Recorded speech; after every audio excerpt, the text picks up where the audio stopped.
Sejam todos muito bem-vindos. Meu nome é Vanik Correia, eu sou quadrinista, sou ilustrador, sou arte educador. E hoje nós vamos conversar com os professores Giovanni e o professor Nathaniel. Vou fazer um breve histórico aqui do professor Giovanni, né? Vamos resumir a carreira dele um pouquinho, e do Nathaniel. Professor Giovanni José da Silva Oyato Goteloco é doutor em História Indígena pela Universidade Federal de Goiás, UFG, entre os indígenas Caduel. É professor de História, antropólogo e atualmente encontra-se em licença na Universidade Federal do Amapá. Atuou no Pantanal de Mato Grosso e Mato Grosso do Sul por mais de 20 anos e na última década dedicou-se a estudar e a conviver com as populações amazônicas. Mora nos dias de hoje aos pés da Serra da Mantiqueira, terra de indígenas Puri. É isso, né, Giovanni? É isso mesmo. E o Nathaniel dos Santos Gomes é pós-doutor em língua portuguesa da Universidade do Estado do Rio de Janeiro, atualmente professor de graduação no programa de pós-graduação, mestrado acadêmico em letras e mestrado profissional em letras da Universidade Estadual de Mato Grosso do Sul. É líder, né, do Núcleo de Pesquisa em Quadrinhos, o NUPEC, e o Núcleo de Línguas Indígenas de Mato Grosso do Sul, o NULINS. Tá? Então, nós vamos deixar aqui algumas questões em relação ao nosso seminário. As dúvidas serão respondidas no grupo do WhatsApp, tá? Para que a gente não perca a nossa dinâmica. E todos que se inscreverem e receber o link devem entrar no grupo do WhatsApp para receber as informações e sanar as dúvidas. E aqueles que se inscreveram e estão ativamente online ainda podem concorrer ao livro, né? A live ficará gravada, podemos enviar o livro pelo correio, mediante pagamento do frete, né? Outra pessoa não poderá receber o livro, porque é um protocolo de prestação de contas desse projeto, né? Então, nós temos aqui uma ficha que a pessoa vai, na hora de receber o livro, vai assinar, né? Aí nós vamos pedir para você curtir, comentar, compartilhar e enviar o link para os seus amigos, na verdade, né? Então, vocês querem acrescentar mais alguma coisa em relação a essa introdução? Tá tudo certo para vocês? A gente pode começar com as perguntas. Vou começar com o Nathaniel Gomes e Giovanni, para a gente poder entrar nessa questão dos quadrinhos em sala de aula, né? Que é o nosso seminário, né?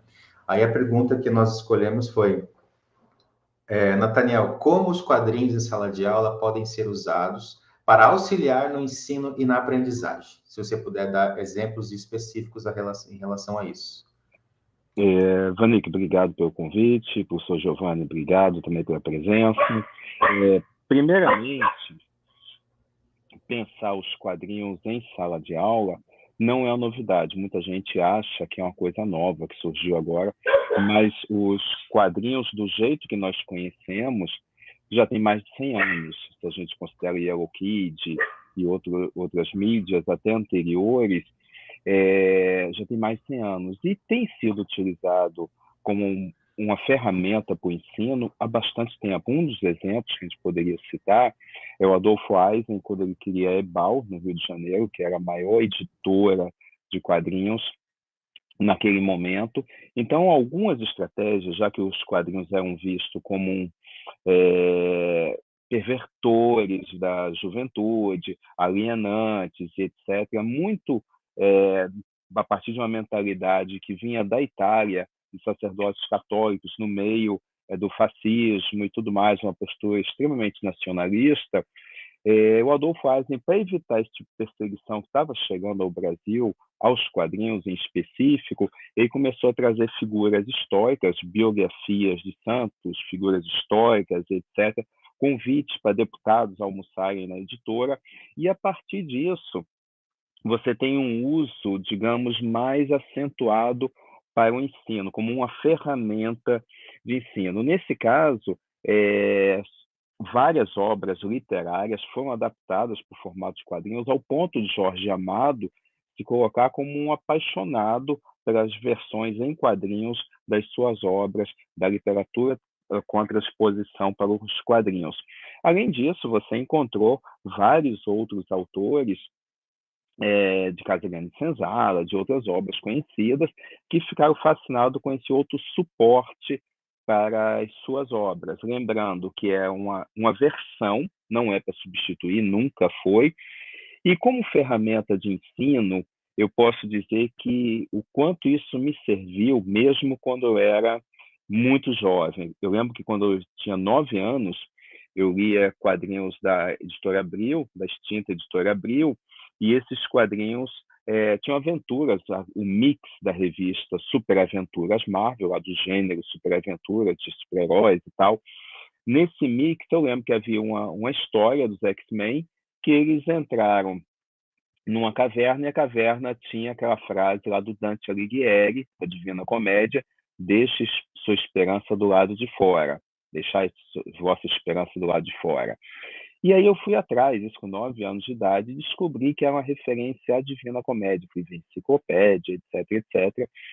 Com isso, eu fui à biblioteca do meu bairro, no Rio de Janeiro, e pedi para ler a Divina Comédia, eu com 9 anos. Então, o espanto da bibliotecária pedir, aí vem lá com os 3 volumes e me entrega.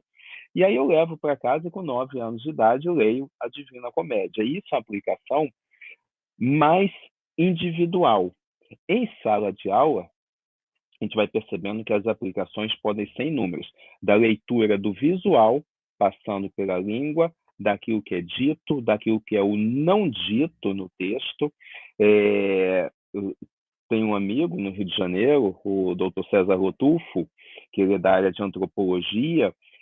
Várias aulas ele ministrava fazendo essas interfaces com os quadrinhos, para falar da história da África, falar da história do Brasil, pegando mitos que são revisitados pelos quadrinhos, falar sobre ideologia e etc. Então, ele usava muito desses exemplos, e isso na universidade.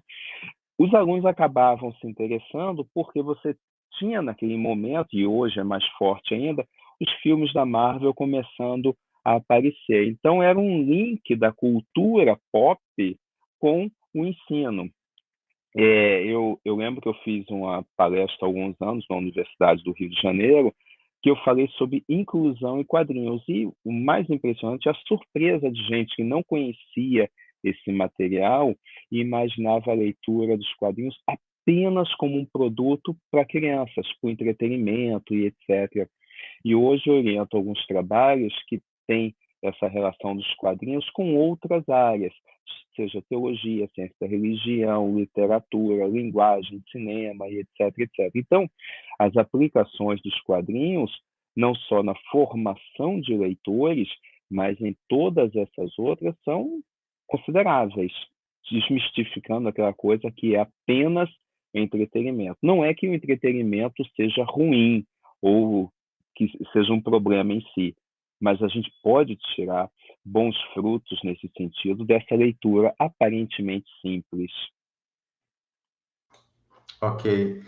Professor Giovanni, eu vou fazer agora esse bate-bola, né, que é interessante. Você, na sua vivência ali, você me contou muitas histórias a respeito voltando a falar sobre o imaginário, né, o imaginário indígena, na época em que você esteve ali com eles. Aí eu fiz essa pergunta aqui para você. Você acredita que usar quadrinhos em sala de aula, ou até mesmo o mecanismo da ilustração em si, né, ilustrando essas histórias, né, poderia abordar questões sociais, culturais, históricas, e pode ser usado como ferramenta para discutir temas sensíveis em sala de aula, como, por exemplo, as questões indigenistas, a escravidão, como foi o tema do livro Fronteiras Mestiças, que a gente discutiu bastante, né? O que você fala a respeito disso? Muito bem, bom dia, em primeiro lugar. Muito agradecido pelo convite, e não só para essa nossa reunião. É uma satisfação conhecer o professor Nathaniel e ter sido seu consultor para o Fronteiras Mestiças. Eu morei entre os Caduel, do Pantanal de Mato Grosso do Sul. Eles estão localizados em Porto Murtinho, na fronteira do Brasil com o Paraguai. Morei com eles quase uma década, entre 1997 e 2004. E naquela época, nós não tínhamos sequer energia elétrica, internet, água potável, enfim. Mesmo na aldeia maior em que eles vivem, que é a aldeia Bodoquena, aos pés da serra de mesmo nome. Mas eu me lembro o quanto materiais como histórias em quadrinhos, quando chegavam à aldeia, e nós driblávamos as dificuldades de todas as maneiras. Pedíamos doações, enfim. E quando as histórias em quadrinhos chegaram à aldeia, foi uma verdadeira festa e uma revolução, né? Porque eles tinham às mãos textos visuais, textos escritos também, claro, mas, sobretudo para um povo artístico como é o Caduel, aquilo tudo fazia uma diferença enorme nas relações que eles mesmos estabeleciam com os livros que chegavam às aldeias. Eu lembro que uma queixa muito grande dos meus alunos, das minhas alunas indígenas, era de que os livros didáticos eram muito chatos, muito aborrecidos, porque, em geral, tinha muito texto escrito numa língua que eles até então não dominavam completamente, que era o português, porque falavam Caduel, sonhavam, como eles mesmos diziam, pensavam em Caduel, e, ao mesmo tempo, as gravuras pareciam estar deslocadas ali, né, daqueles textos. Elas serviam apenas e tão somente para a ilustração. Então, respondendo a sua pergunta, eu penso que o uso de quadrinhos, seja em escolas indígenas ou não indígenas, ele proporciona uma experiência visual, uma experiência até mesmo sinestésica, se a gente for pensar que dos quadrinhos a gente tem 1000 possibilidades aí de encenações, de reproduções, dos próprios alunos construírem seus quadrinhos a partir das histórias às quais eles têm acesso. São experiências ricas, são experiências... Eu ultimamente tenho falado muito disso, não apenas de ensino, mas sobretudo de aprendizagem, porque uma coisa não pode ser descolada da outra. Então, como é que se aprende com histórias em quadrinhos? Então, o Fronteiras Mestiças, por exemplo, ele abre 1000 possibilidades, não só por ser uma história do século XIX, mas por ser uma história de trânsitos de pessoas num território ainda pouco conhecido na época pelos não indígenas, pelos brancos, como se dizia, e, ao mesmo tempo, povoado, salpicado, vou dizer assim, de gentes indígenas. Nessa época, antes mesmo da guerra contra o Paraguai, nós tínhamos ali na região que hoje é Campo Grande, chamado Campos de Vacaria, indígenas Ofaié. Os Caduel mesmo chegavam até próximo a essa região, ali nas margens do rio Aquidauana, por exemplo, e sempre que me perguntam, né, Aquidauana é uma palavra Caduel, assim como Nioaque. Os Caduel deram nomes a diversos lugares de Mato Grosso do Sul. Então, para nós pensarmos também nessa realidade pouco conhecida ainda hoje e que a sua história, a história que você criou, Vanik, ela possibilita esses voos, digamos assim, por territórios ainda pouco ou nada explorados nas nossas escolas. Ok, vou passar agora a bola para o Nathaniel a respeito da sala de aula, né? Como os quadrinhos em sala de aula podem promover essa alfabetização visual e a interpretação de informações complexas, na sua opinião, Nathaniel?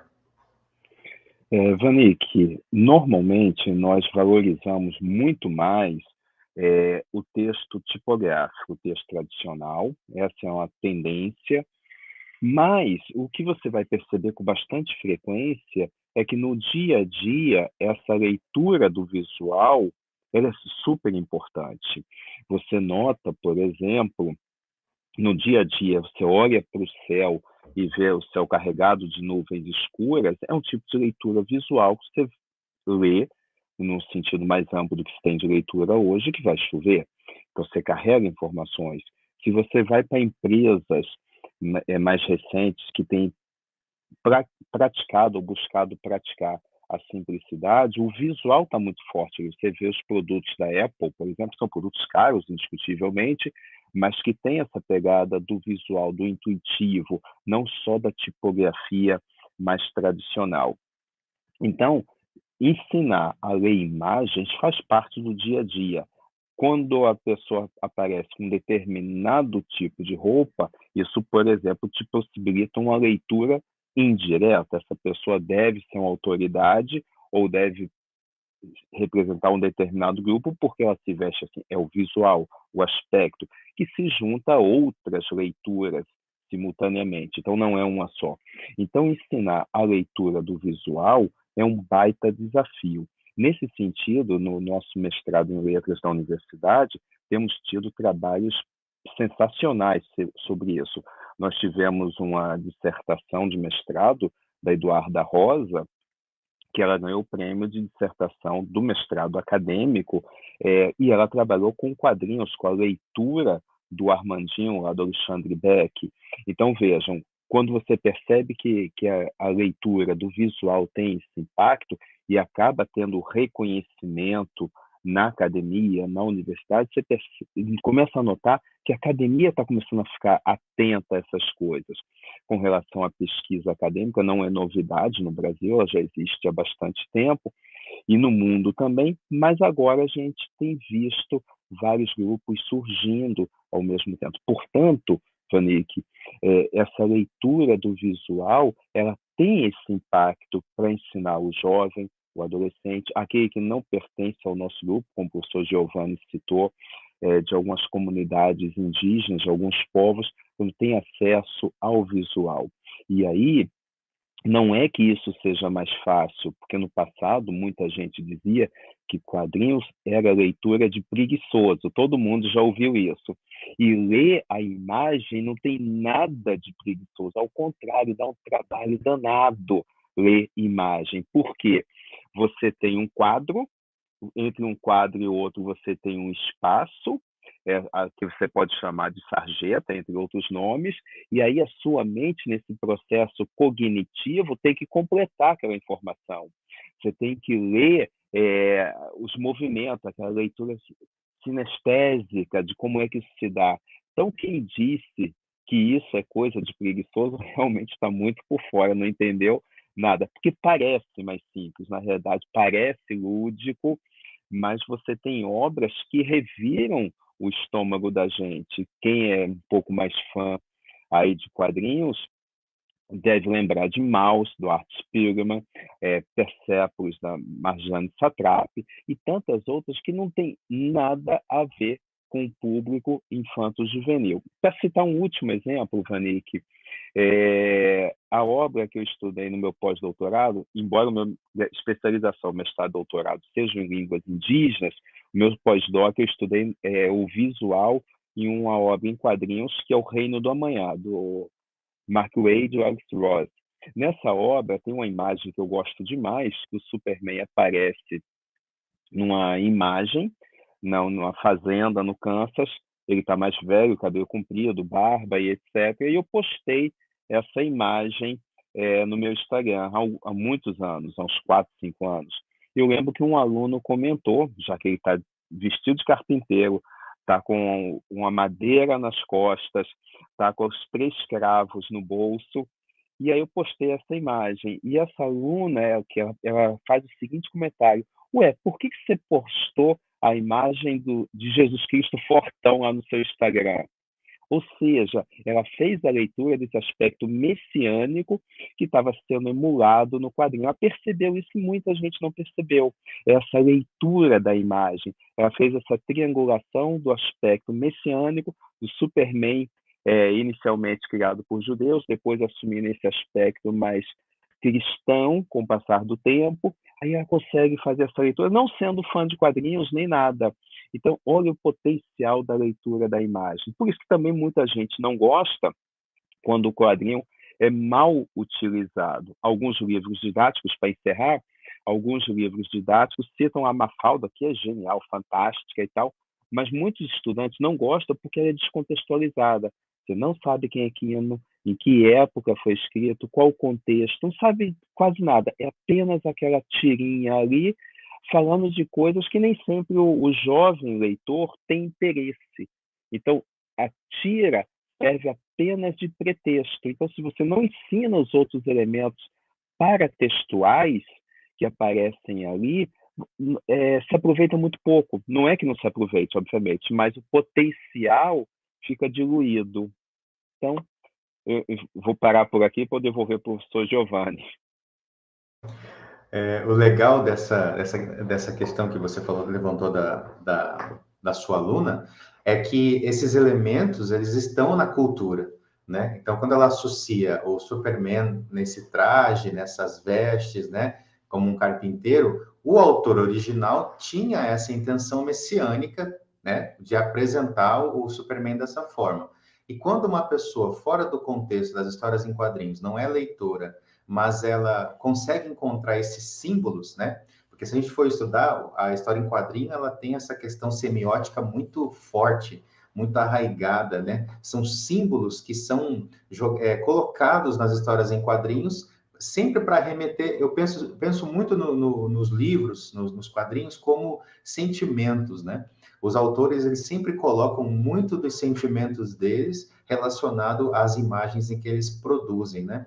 Então, quando ela faz essa analogia, justamente é por causa dos símbolos que nós temos na cultura, né?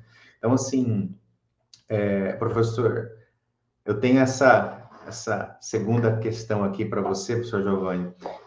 Com base em sua experiência com os povos indígenas e entendendo a formação do imaginário, o ensino de história em quadrinhos seria um facilitador na aprendizagem da cultura desses povos, tanto para eles mesmos, nas próximas gerações deles ali, quanto para os não indígenas, né? Porque você tem umas histórias bem curiosas relacionadas a alguns mitos, assim, né? Até você poderia colocar no seu comentário aí.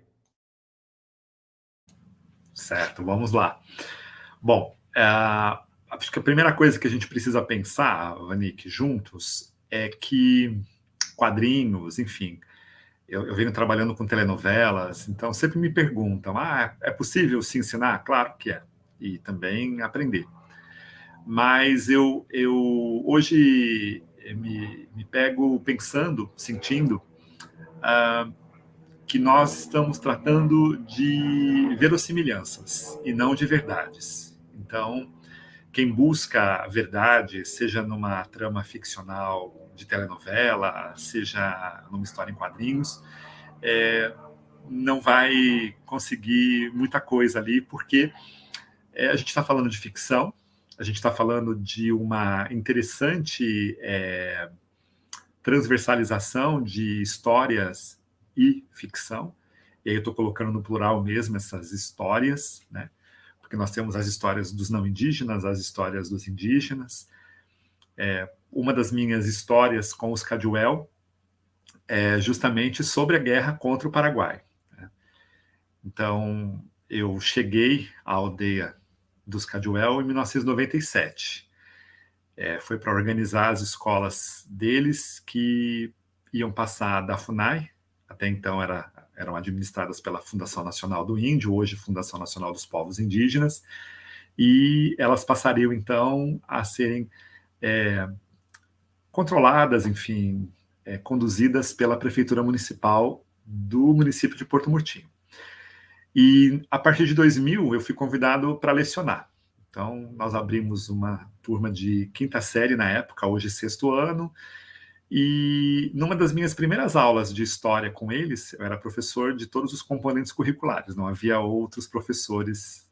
Então, eu fui falar sobre a Guerra do Paraguai, que é assim que ela é chamada no livro didático. A primeira coisa que eles me disseram é que eles estavam estranhando muito aquela história do livro, porque não havia nenhuma menção à participação deles, dos Terena ou de qualquer outro grupo indígena, então eles me perguntavam onde eles estavam naquela história. E a segunda coisa que chamou a atenção deles é que no livro, e para o livro, a guerra tinha se encerrado, a guerra tinha acabado. E eu disse, sim, a guerra se encerrou em 1870, pelo menos formalmente, né, com a assinatura de tratados e tudo mais, de rendições. E eles achavam aquilo tudo muito divertido, porque me diziam, bom, a guerra terminou para vocês, porque para nós a guerra ela continua existindo. Onde a guerra no mundo,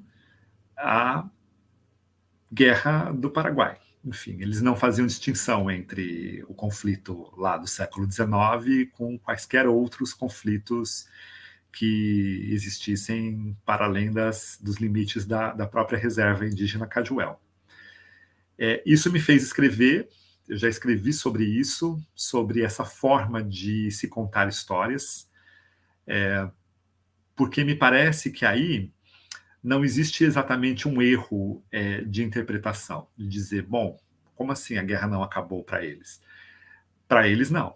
Né? Pode ser que para nós, não indígenas, da forma cartesiana, racional, lógica, com a qual nós aprendemos as coisas, a guerra possa ter se findado naquele momento histórico. Mas para eles ela continua a existir, sobretudo porque é a guerra contra o Paraguai, a Gatiana, como chamam os Cajuel, é esse evento que legitima para os indígenas que vivem hoje no Pantanal de Mato Grosso do Sul a usufruto das suas terras. Eles usufruem de mais de 500 mil de hectares e afirmam com muito orgulho que teria sido uma doação feita pelo imperador Dom Pedro II, ou finado Pedro, como diziam os anciãos com os quais eu convivi, tive o privilégio de conviver. Então, o que nós fizemos naquele momento, e aqui eu acho que eu vou contar uma história que eu não contei nem para você, Vanik. Nós refizemos uma parte do livro didático deles. Eles me perguntavam, então, se eles podiam recortar o livro, se eles podiam refazer o livro a partir de suas próprias histórias. Então, nós decidimos, em conjunto, eu e os meus alunos, eram mais de 50 alunos numa mesma sala, porque havia uma demanda reprimida naquele momento. Então, nós decidimos em conjunto que nós reescreveríamos o livro didático, colocaríamos ilustrações retiradas dos próprios livros, mas também que eles criariam suas próprias ilustrações. Então, foi um momento interessante em que eles reinterpretaram, por exemplo, uma imagem bastante conhecida associada aos Cajuel de hoje, que é a carga de cavalaria Guaicuru, né, do Jean-Baptiste Depré. É um francês que nunca esteve no Pantanal, nunca teve contato com os ancestrais dos Cajuel, e que criou essa figura. Os Cajuel achavam muito engraçado, porque eu contei para eles que o fundo da carga de cavalaria Guaicuru, ela está presente, por exemplo, no Parque das Nações Indígenas, sob forma de escultura, ela está num quadro imenso que tem na Assembleia Legislativa do Estado de Mato Grosso do Sul. O fundo dela é a Baía de Guanabara, não tem nada a ver com o Pantanal. Mas os Cajuel gostam daquela imagem, porque nela aparece um cavaleiro Guaicuru, um ancestral Cajuel, praticamente de lado, né, num cavalo, montado de lado num cavalo, que era a forma como indígenas no passado se colocavam. Então, a partir dessa gravura, eles foram recriando, eles foram adicionando elementos, tiraram o fundo, né, quando perceberam que não era do Pantanal, então colocaram um fundo mais condizente. O que eu quero dizer com isso é que, nesse trabalho com imagens, eles foram percebendo que eles podiam interferir nessas imagens, recriá-las, e mais do que isso, eles podiam também dialogar com elas, ou seja, por que foi feito dessa forma e não de outra forma? Isso vai para além da crítica, sabe? Essa imagem não está adequada. E aí eu volto ao começo da minha fala para essa sua pergunta. O que a gente busca, né, quando a gente está lendo imagens numa história em quadrinhos, por exemplo, como a sua, que fala do século XIX? A gente está buscando verdades? Não. A gente está buscando verossimilhanças, ou seja, aquilo é verossímil? Sim, aquilo é verossímil. Poderia ter sido de outra maneira? Poderia ter sido de outra maneira. Mas há maneiras que não poderiam ser. Então, na carga de cavalaria Guaicuru, do Debré, por exemplo, o fundo não condiz em nada com a realidade daqueles povos. Então, ela não é verossímil. E é isso que se pode ser ensinado e aprendido numa história em quadrinhos. No caso de Fronteiras Mestiças, o teu cuidado, né, com os elementos visuais, os elementos presentes ali, e que não se restringem apenas à vestimenta ou mesmo às paisagens, né?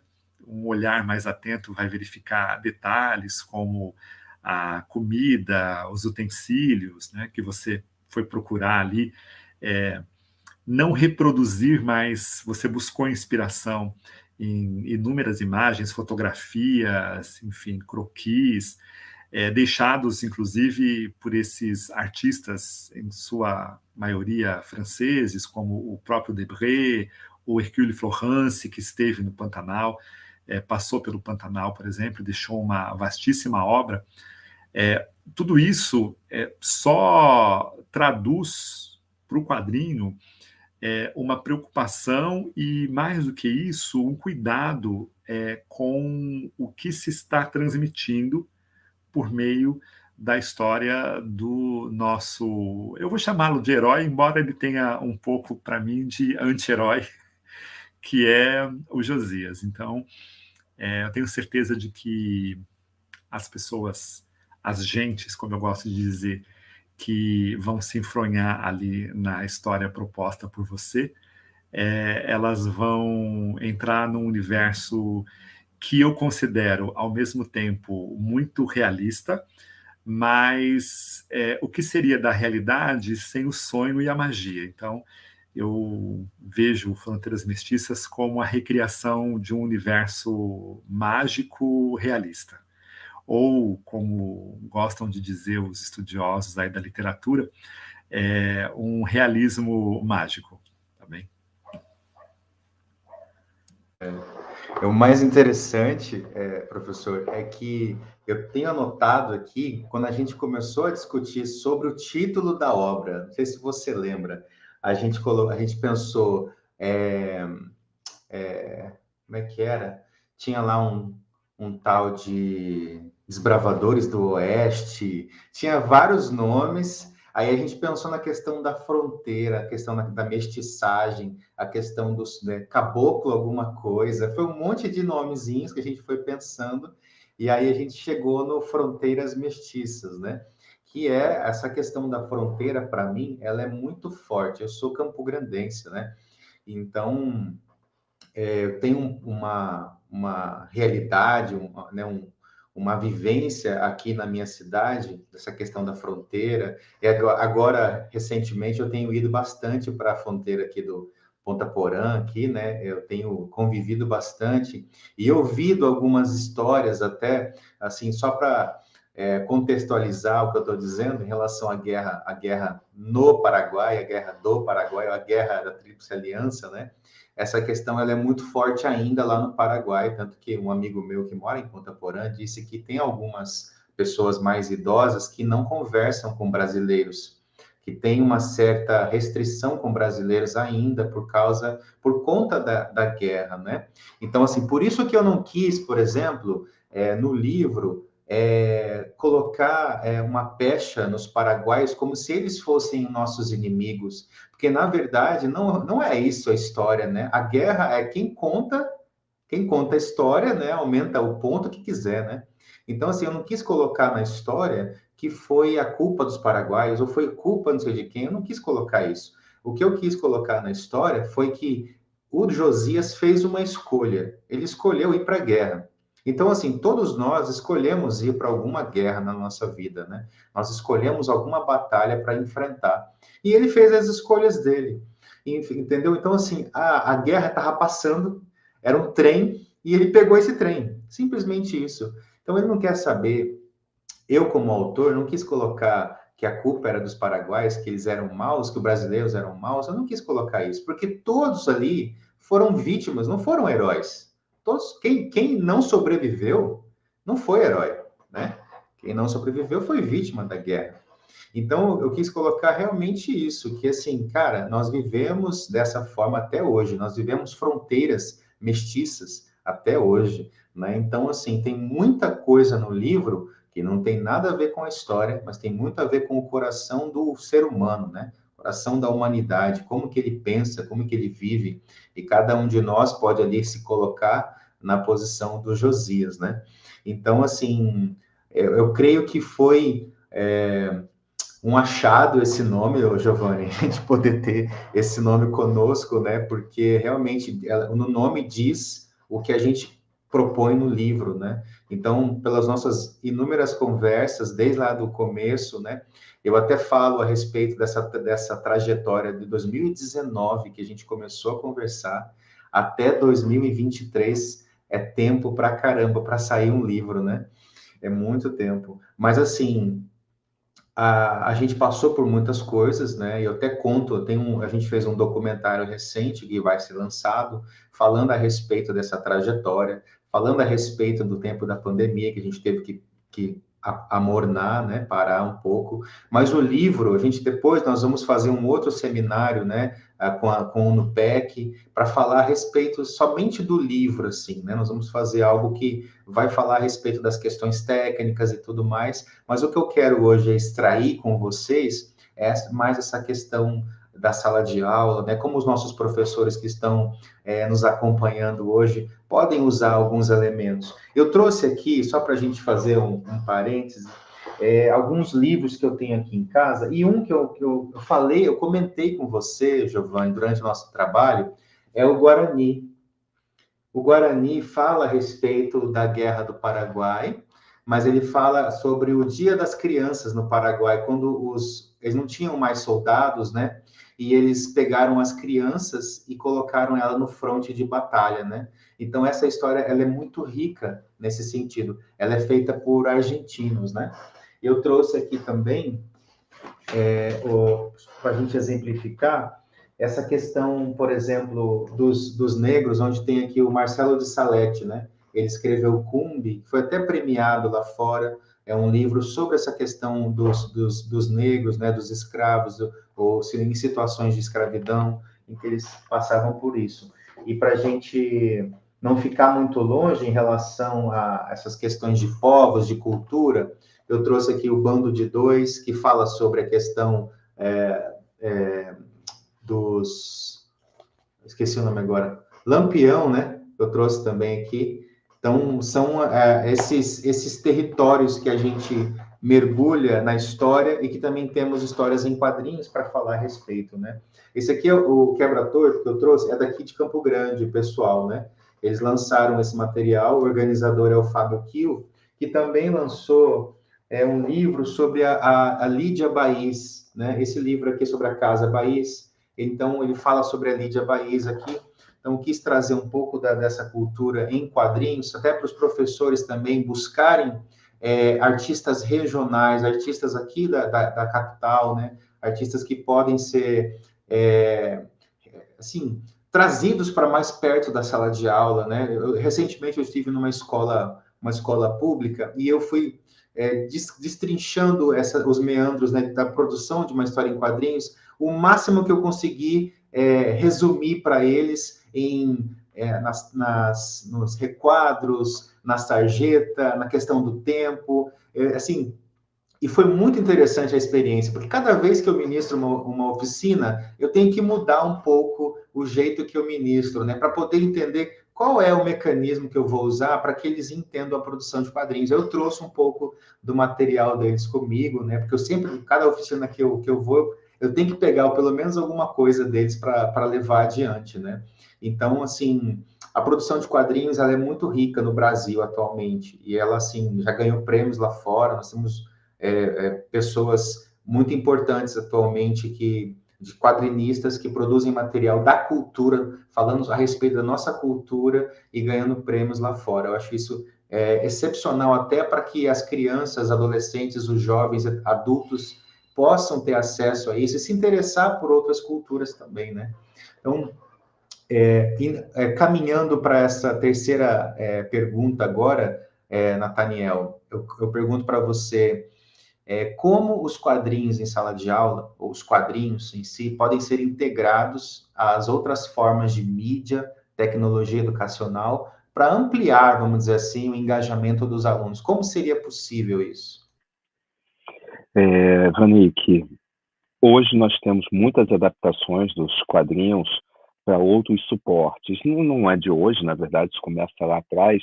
Você tinha uma tríade quando os quadrinhos surgem, que eram os quadrinhos, os jornais e o cinema. Então, um retroalimentava o outro.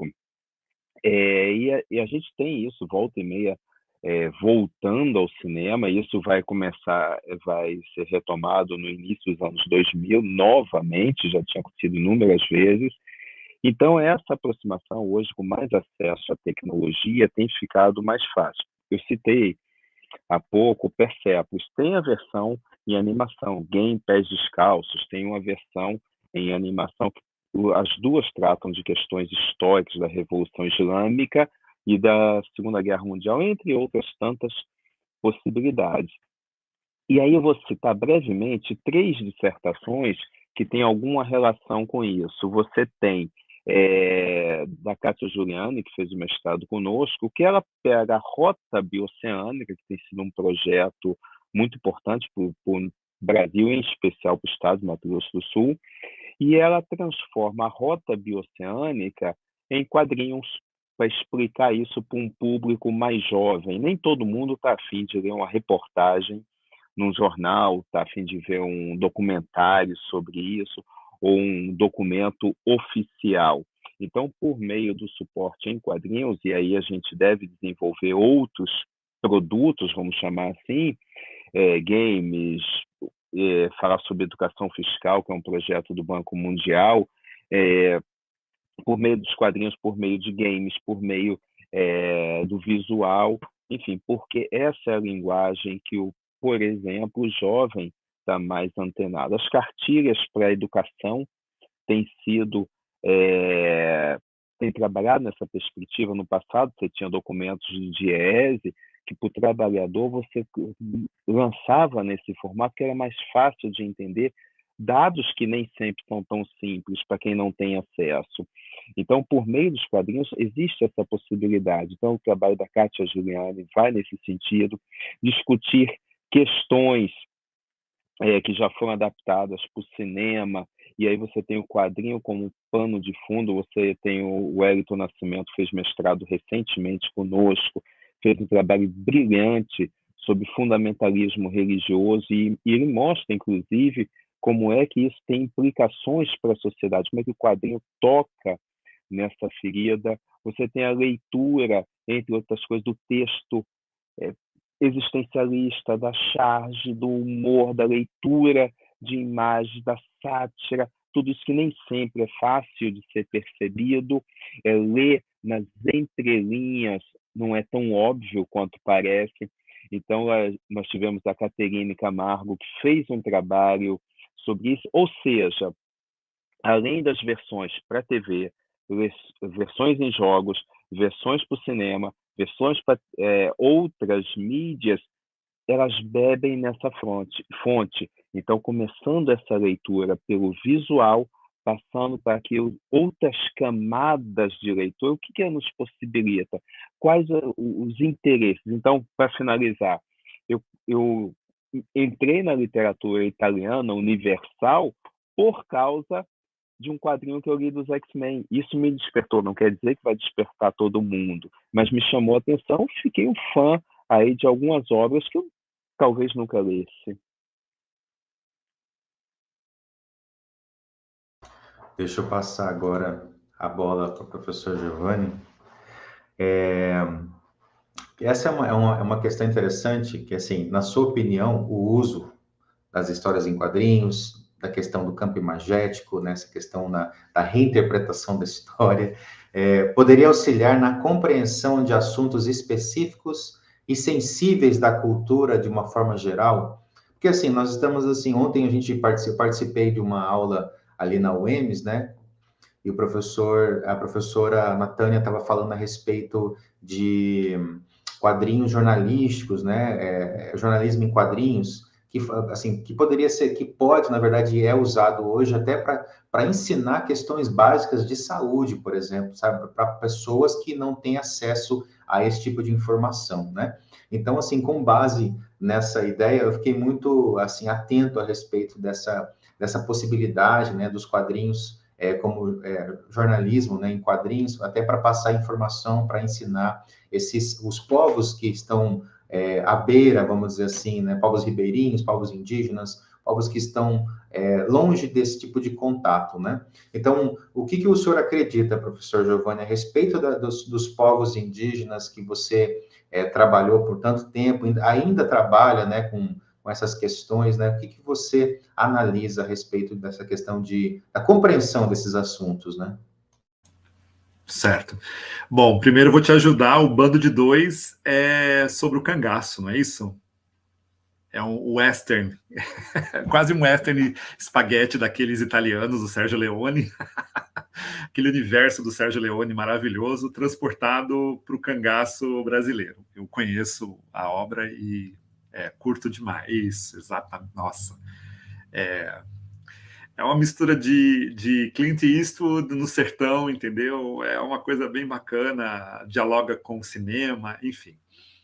Bom, sobre os quadrinhos em sala de aula e os temas sensíveis, né?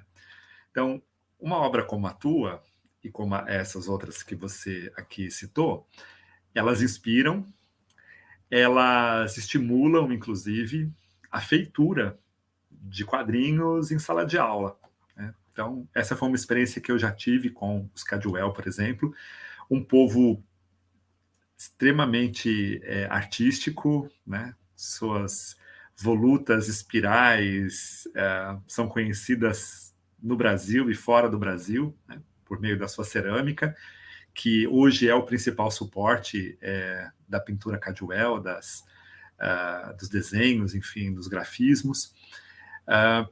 Fico pensando em como, por exemplo, eu que trabalho com os Cadwell já há 20 anos, prevenção de IST/AIDS, como quadrinhos que tocassem nesse assunto da AIDS, enfim, dos tratamentos, como isso poderia, de alguma maneira, impactar.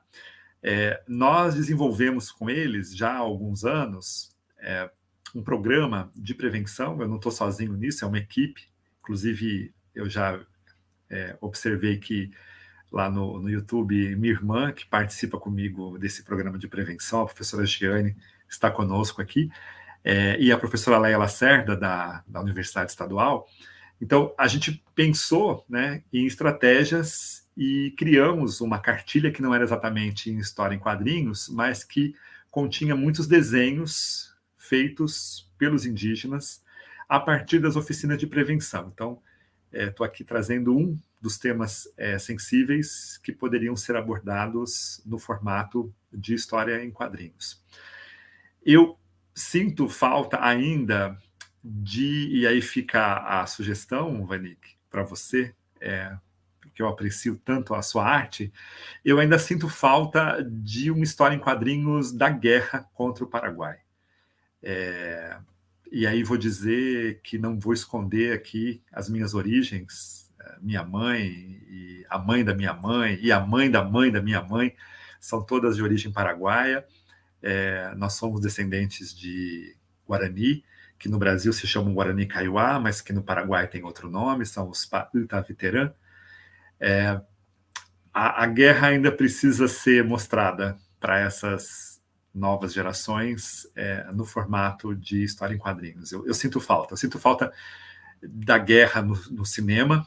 Acho que o cinema brasileiro ainda deve, apesar do excelente Guerra do Brasil, do Silvio Bach, mas não é um filme, digamos assim, ficcional, é quase um documentário com especialistas falando, mas eu gostaria muito de ver essa mistura. E por que eu estou falando disso? Vou voltar nesse ponto de que a gente está trabalhando com verossimilhanças, ou seja, buscar uma representação do real não me parece ser um caminho dos mais interessantes. Por quê? Porque a nossa vida, e aí divirjam de mim, fiquem à vontade, mas a nossa vida ela não é feita só de realidade. Ela é feita de sonhos, ela é feita de magias, ela é feita de elementos mágicos, de utopias, de esperanças, de desesperanças, né? e aqui eu estou me referindo particularmente à trajetória, ao percurso, ao trajeto do Josias, né, pelos caminhos que ele escolhe ou que são escolhidos, né? Nem sempre a gente escolhe os caminhos muitas vezes nos escolhem, e eu costumo dizer isso sempre quando me perguntam como eu fui parar no meio dos Cadwell e permaneci entre eles durante tantos anos. Eles me escolheram mais do que eu escolhi a eles. Então, pensar nisso também, na força que a história é trazida por meio das imagens, no seu caso aqui, ricamente e belamente construídas, mas também pensar naqueles que não têm esse traço, digamos assim, tão bem acabado como o seu, mas que nem por isso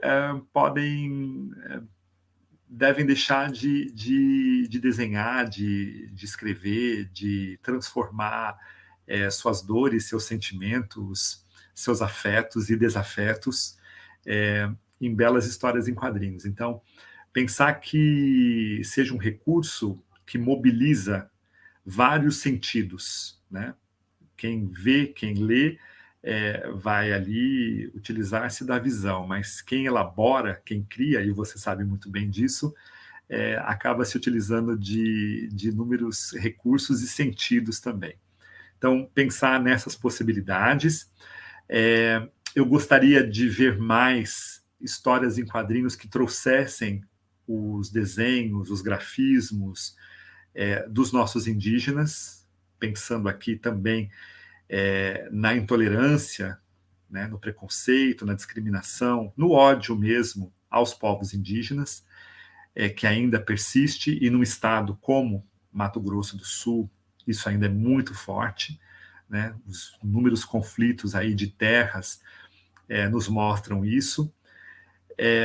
Não tentar, digamos assim, edulcorar a realidade, ela é muito dura e muito difícil, né? Então, se a gente vai acompanhando ali a história, a trajetória do Josias, a gente percebe isso, né? É uma história de dores, é uma história de cores, mas também é uma história de desesperanças, né? De sonhos destruídos, de possibilidades não realizadas. Então, pensar que esse universo ele é muito rico. E aí também, né, estimular a nossa produção. Nada contra a produção que nos chega de fora, como disse bem aqui o professor Nathaniel, né, dos X-Men, enfim, de toda essa variedade de personagens e de histórias trazidas de fora. Mas pensar em histórias como essa mesmo que você citou, do Bando de Dois, a tua própria produção, de pensar que elas falam das gentes, das nossas gentes, para as nossas gentes. Então, aqui eu só vou fazer uma breve inflexão, pensar como os mangás, os quadrinhos japoneses, por exemplo, eles chegaram com força aqui no Brasil, e muitas vezes mostrando uma realidade muito distante daquela vivida por nossos adolescentes, por nossos jovens. E de como faz falta, né, para nós quadrinhos que nos revelem, que nos sirvam como uma espécie de espelho no qual nos vejamos refletidos. Então, quando eu vi e li Fronteiras Mestiças, tive o privilégio de acompanhar toda a construção da tua obra, eu me vi muitas vezes ali, no lombo daquele cavalo, e isso me fez criar o texto que você me pediu para colocar no teu livro, pensando que é isso, né? É de sonho e de pó, como diz a música do Renato Teixeira, o destino de um só. E no meu alforge, assim como no alforge do nosso da nossa personagem principal, que é o Josias, né? Ou no meu piquá, como eu gosto dessa palavra, eu a ouvia com muita frequência na infância e depois, quando cresci e fui morar no Pantanal, né? Piquá, para quem não sabe, é o famoso sapiquá ou o alforge que a gente carrega junto com a gente no lombo do cavalo, onde ficam as coisas mais preciosas. Então, os teus quadrinhos me permitiram isso também, viajar nessa estrada junto com o Josias, mas pensando também nas coisas que eu guardo com muito zelo, com muito cuidado no meu piquá, né? No meu sapiquá, ou seja, nas memórias que eu carrego comigo e nas pessoas que já não estão mais aqui e vivem, como dizem os Cadwell, na aldeia da memória, que a gente vai carregando ao longo da vida junto com a gente. É isso. Os quadrinhos permitem, inclusive, isso, que nos transportemos a outros mundos, alguns deles somente acessados pelas nossas memórias. Eu estou muito agradecido a você pela oportunidade. É um sentimento muito bom. Ótimo. Eu também fico lisonjeado e emocionado por essa sua entrega, né, em colocar teu coração para fora e dizer essas coisas do coração, né, que você traz, essa bagagem tua, né? E, Nathaniel, você tem alguma coisa para acrescentar relacionado ao que ele falou, para a gente poder partir para as questões finais aqui, que tem umas 3 perguntas que nossos espectadores querem que vocês respondam, né? E só um parênteses aqui interessante, enquanto você falava, Giovanni, a respeito da Guerra do Paraguai, assim, o livro do Toné, né, A Retirada da Laguna, ele não só te traz a história como foi, mas ele romancia, né? Ele traz ali aquela coisa ele olha para aquele paraguaio que morreu e vê a última lágrima escorrendo no rosto. Aquilo é romântico demais, cara, né? Então, assim, não esse campo do imaginário está presente na obra do Toné, assim, maravilhosamente, né? Então, assim, se nós fôssemos transcrever uma obra, seria a obra do Toné, né? Para trazer um pouco desse pedaço da Guerra do Paraguai, né? Que eu acho fantástico também, né? Contigo, Nathaniel. Na verdade, teríamos tanta coisa para conversar durante tanto tempo, que algumas lives que a gente promove, temos vídeos aí de 2, 3 horas de duração, mas infelizmente o tempo não permite isso. Então, assim, só fico absolutamente encantado com a fala do professor Giovanni e ansioso para continuar conversando, mas felizmente ainda temos que responder a demanda do pessoal, ou felizmente também, né? Vamos lá, então. A gente começa aqui com uma pergunta do Venâncio.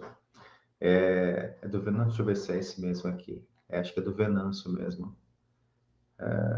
Cultura... Peraí... Sueli... Aqui, tem um monte de gente falando aqui comigo agora. Aqui. Ele coloca assim: qual a importância da alfabetização dos aspectos dos quadrinhos para a interpretação? Eu não entendi a pergunta, mas se vocês quiserem responder, né, tá aí em relação à interpretação. Pelo que eu entendi, Vani, que o Tom Nascimento ele pergunta sobre esse letramento visual, pelo que eu percebo é isso. E então, mostrar, falar sobre esse letramento visual possibilita outras leituras, porque o texto tipográfico tradicional te apresenta um caminho, e o visual nem sempre é o mesmo caminho. Eu vou citar um exemplo muito breve. Tem um quadrinho nacional do Rafael Calça, de uma série de graphic novels do Maurício Souza Produções, que é chamado Jeremias Pele, que trata da questão do racismo estrutural e tudo mais. E aí, nesse quadrinho, você tem uma história que é visível, que é clara, quando ele, o pai, a família sofre muito preconceito por serem negros, mas a sombra que aparece em alguns momentos da história, tem uma sombra lá de diálogos que ela conta uma outra história. Então, mostrar ao leitor que você tem uma camada de leitor que está bem visível, textual, visual, mas você tem uma outra camada que aparece nas sombras. O que me chama a atenção é que muitos leitores, bons leitores, nesse sentido de ter uma boa escolaridade, etc., não perceberam essa leitura das sombras, passou batido. Então, falar sobre esse letramento visual, o quanto ele é importante. Então, acho que a pergunta do Tom Nascimento é nesse sentido, de conversar, mostrar esse tipo de leitura. Então, você tem muita gente que faz a leitura, fica numa camada mais superficial e não percebe que existem outras possibilidades. Então, acho que essa é a importância, Tom. Mas assim, também é porque existem também a questão da cultura também, né? Porque assim, uma coisa é a cultura dos quadrinhos, outra coisa é a cultura geral, e alguns símbolos realmente passam desapercebidos. Você lê um gibi da Turma da Mônica, ele não é só aquela história, ele tem ali nuances ali de interpretação político, histórico, social, tudo mais, que estão ali dentro, mesmo que seja um trabalho tão aparentemente simples, né? Mas realmente tem muito contexto ali na história, né? E quando o leitor leigo, vamos dizer assim, ele passa pelas páginas, ele não consegue identificar mesmo. Creio que esse aprofundamento dessas questões, alfabetização visual, né? Seria importante até mesmo em sala de aula, explicando essas nuances, apresentando contextos para poder realmente ter uma leitura completa, uma leitura plena, né? É isso. Quer acrescentar, professor Giovanni? Apenas dizer que essa leitura é uma leitura de mundo também, ou de mundos, né? Como diria Paulo Freire. Não é apenas uma leitura de palavras ou de imagens, mas a partir dos referenciais de cada um. Você citou Maurício de Souza, eu faria apenas uma observação aqui. Ele tem uma personagem indígena bastante questionável, mas que pode provocar reações diversas e debates interessantíssimos, que é o Papa Capim. Começa pelo próprio nome infeliz, eu diria, que ele escolhe para a personagem. É um passarinho? Papa Capim é o nome do passarinho? Sim, mas que traz outras conotações, entendeu? Sim, e especialmente para quem está se alfabetizando. Então, e pensar que algumas das situações trazidas naqueles quadrinhos, como eu disse, podem suscitar reações diversas e debates interessantíssimos. Eu sempre que converso com os meus alunos, né, na Universidade Federal do Amapá ou fora de lá, eu digo para eles que a nossa tarefa principal como professores e professoras é justamente ajudar os nossos alunos a desvendar, né, essas camadas citadas aí pelo professor Nathaniel. Então, a leitura ela não pode ficar somente na superfície, ela precisa ir às profundezas mesmo para que ela seja bem realizada, bem feita. Aí tem uma outra aqui, só que a pergunta é grande, não coube aqui. Ela coloca bem assim: considerando o HQ como uma ferramenta que desperta o interesse dos alunos na abordagem de diversos temas, pergunto: seria possível pensar no material desse formato apresentando as culturas indígenas, desconstruindo estereótipos e difundindo a riqueza das culturas indígenas presentes no MS? Essa é a pergunta dela. Se você quiser, eu pergunto de novo. Vanille, eu acho que sim, existe essa possibilidade. Eu compartilhei aqui no chat aqui do YouTube alguns quadrinhos que foram feitos por indígenas pelo Brasil fora. Tem vários trabalhos assim, não dá para colocar todos, mas é possível desenvolver esse que está sendo retratado de forma estereotipada, ele mesmo desenvolver propostas, perceber aonde aquele estereótipo é tão mal sucedido. Quando temos estereótipos sobre o Brasil, você tem uma representação que parece dizer que o Brasil é apenas minha cidade natal, é apenas Rio de Janeiro, é apenas gente na praia, e tem muito mais do que isso. Então, se você não gosta de futebol, não gosta de praia, não gosta de samba, portanto, você não é brasileiro. Então, são estereótipos terríveis. Então, melhor pessoa para ser consultor nesse caso é o próprio povo originário, que a gente chama aí popularmente indígena e etc. Seria a melhor pessoa para dizer, não, isso aqui não tá tão certo assim, não é bem assim. Você, professor Giovanni, tem algo a acrescentar a respeito? Lembrar que não tem como, né? Nós trabalhamos, eu trabalho com telenovela já há quase 20 anos. O estereótipo, ele é uma recorrência, a gente recorre ao estereótipo. É impossível, eu diria, e não é uma justificativa não, assim como, olha, me desculpem, mas é impossível para a gente que trabalha com o visual não recorrer a signos, a elementos que são facilmente reconhecíveis por quem está nos lendo, nos vendo, nos assistindo. Eu volto aqui e insisto nisso. Nós precisamos que o professor, a professora compreenda que é uma das tarefas dela, ajudar o aluno, a aluna, a desvendar esses mundos, né? O quadrinho, ele não reproduz o mundo tal como ele é. O quadrinho, ele fabrica mundos, né? Você fabricou um mundo, que é o mundo do Josias. E talvez as coisas não tivessem sido exatamente daquela forma se a gente for pensar numa perspectiva histórica. Mas eu insisto nisso, é verossímil. É possível que tivesse acontecido uma história semelhante a essa que você nos conta tão lindamente. Então, pensar nisso. Quanto com relação à pergunta, as culturas indígenas, elas ainda carecem de quadrinhos, de novelas, de filmes que as traduzam, né? E aí, o traduzir aí não significa exatamente, porque nas traduções há sempre incorreções, há sempre traições, como diria o Humberto Eco. Mas veja, traduzidas pelos próprios indígenas, pelos próprios povos originários.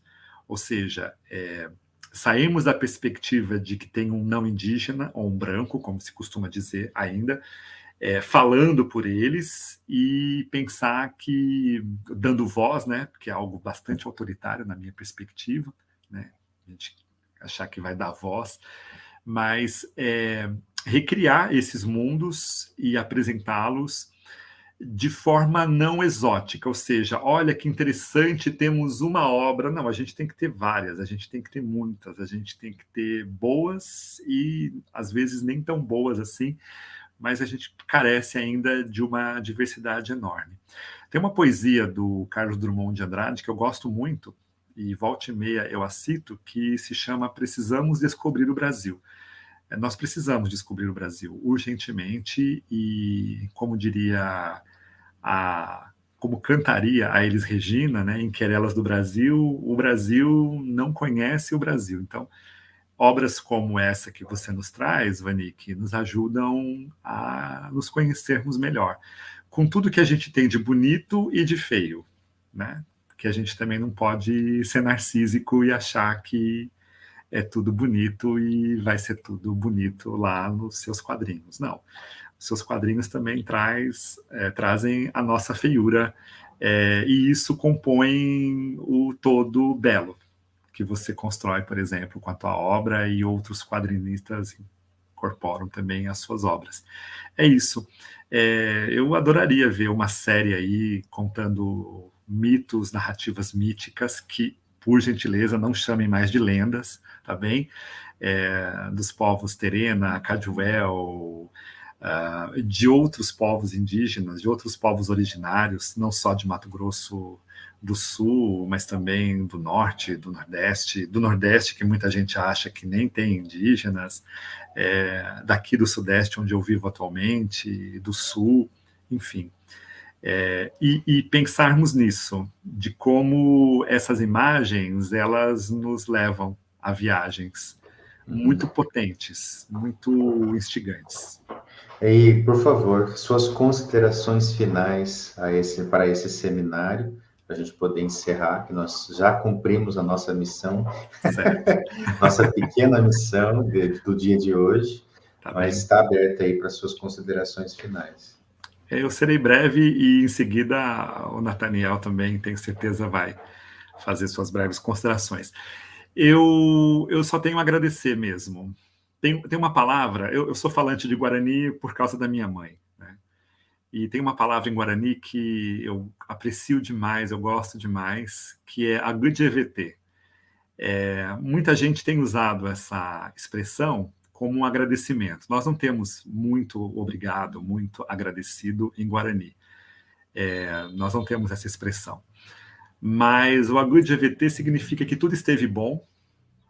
Então, eu quero dizer aqui que nesse processo de 4 anos, desde que nós começamos nosso percurso juntos, Vanik, para que o Fronteiras Mestiças se materializasse, tudo esteve bom, tudo está bom nesse momento em que nós estamos aqui, nessa live, eu conhecendo o Nathaniel, as pessoas participando lá, e tudo estará bom, e se não estiver, vai ficar. Esse é o sentido de agudjevete. É como uma flecha que atravessa o tempo e que vem lá do passado, entendeu? Nos atravessa no presente em direção ao que a gente chama de futuro, mas que para os povos indígenas é também presente. É o eterno retorno. Eu conheci ao longo da vida e venho conhecendo Josias, muitos Josias. E com cada um deles eu aprendi e desaprendi e reaprendi coisas muito importantes. Com você, meu caro, eu tenho aprendido também muito e eu só tenho a te agradecer. Agudjevete, é isso.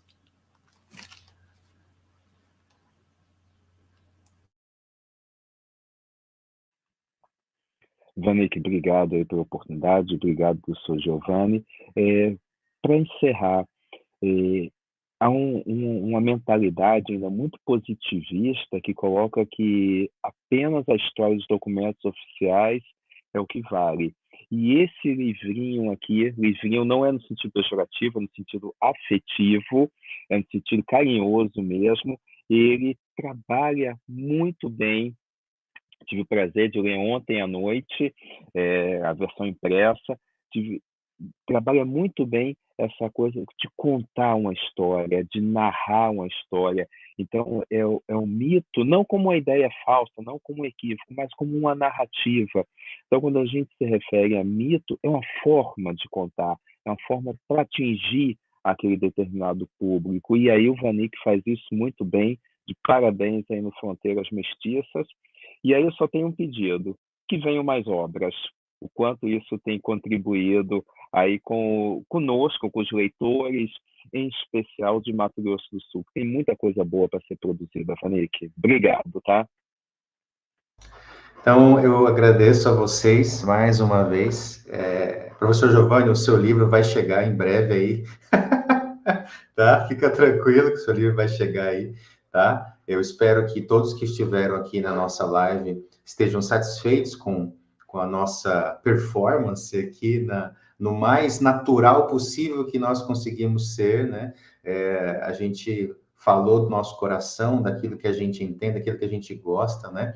E eu acredito também que poderão, assim, haver outras lives relacionadas a esse contexto, até esse fazer artístico, né? E como a gente poderia produzir, junto com os povos indígenas, a própria história deles, né?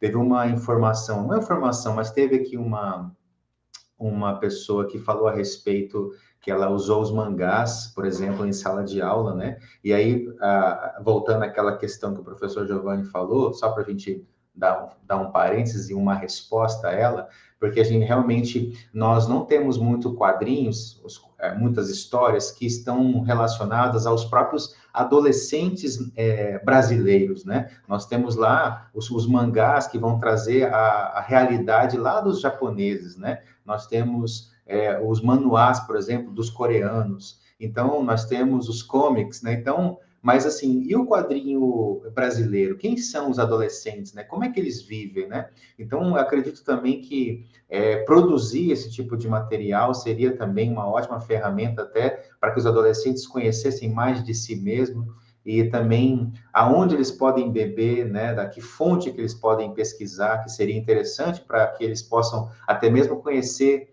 quem eles são realmente, né, da onde eles vieram, né? Então, acredito que as histórias em quadrinhos, assim como o trabalho que o professor Nathaniel faz lá na UEMS, de influenciar os seus alunos com os quadrinhos, a pesquisa acadêmica, né? E eu acredito também que o meu papel como produtor de quadrinhos é fazer também esse intercâmbio, né? Eu não curto muito a ideia do artista ficar separado da academia, achando que a academia é engessada, porque eu vejo hoje que não é, né? Pelo menos aqui na UEMS a gente tem esse paralelo em que o artista pode estar lá dentro e pode se comunicar com o meio acadêmico, né? E a academia também pode estar junto aos artistas, né, para fazer esse intercâmbio, e uma coisa aumenta, engrandece a outra, né? Impulsiona o crescimento da outra, né? Então, eu agradeço mais uma vez a vocês, a paciência de vocês, a audiência de vocês. Foi muito bom essa conversa, né? E eu também peço assim que vai ficar gravado, tá? Vou reiterar que essa live vai ficar gravada. Essa live, ela é de um oferecimento do Estado de Mato Grosso do Sul, né? Pelo nosso projeto Fronteiras Mestiças de 2019 e que somente em 2023 ele foi concluído, né? Eu agradeço a vocês demais por essa oportunidade, né? Professor Giovanni ainda tem que vir aqui, a Priscila está falando aqui, ó, bora trazer o professor Giovanni aqui para o EMS, fazer um seminário gigante relacionado a essas questões indígenas, porque assim, professor, você está falando com a pessoa influente aqui na UEMS, nas questões da linguagem indígena, que é o professor Dr. Nathaniel Gomes aqui. Ele é o nosso Capitão América, Capitão América do Sul. Ele que está envolvido nessas questões aí, sabe? Muito respeitado também, assim como você, professor, que quando eu pensei em fazer Fronteiras Mestiças, eu falei, é o professor Giovanni, eu tenho que falar com ele, por causa de uma palestra sua, na época que eu era acadêmico ainda, sobre os Caduelos, lá na UFMS, né? Então, eu fiquei com aquilo na cabeça há mais de 10 anos atrás, então foi muito interessante. Então, a influência da palavra, a influência da cultura e a influência que você teve ali naquele momento da minha vida, para nunca mais esquecer com quem que eu poderia falar para produzir esse material. Eu espero que todos estejam cientes de que nós vamos, assim, entregar os livros para vocês podem receber os livros lá no dia do lançamento, mediante assinatura, e nós temos no nosso grupo do WhatsApp, para todas as informações também nós vamos passar lá. Obrigado, Nathaniel. Obrigado, professor Giovanni. Nós vamos encerrar a transmissão agora, ok? Até mais.